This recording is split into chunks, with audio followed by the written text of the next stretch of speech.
Finally हामी एउटा मिठो झरनानिर चाहिँ आइपुग्यौँ है त। तपाईँहरू नि यसो हेरिदिनु भनेर चाहिँ हामीले इधर उधर गऱ्यौँ। तपाईँहरू नि एकचोटि भिजिटको लागि आइदिनु होला यो ठाउँ चाहिँ नआए हुन्छ, पैसा टिकट लिन्छ भने अब देशको पानी हेर्न पनि पैसा तिर्छ त यार।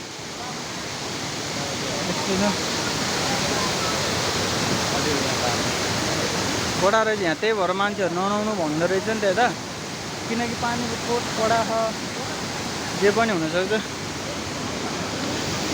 बाथ एट योर ओन रिक्स भन्दै थियो अघि आर्मीहरू। ल अहिले पछि फेरि भेटौँला नेक्स्ट केही अलिकति राम्रो देख्यौँ भने तपाईँहरूलाई फेरि आउने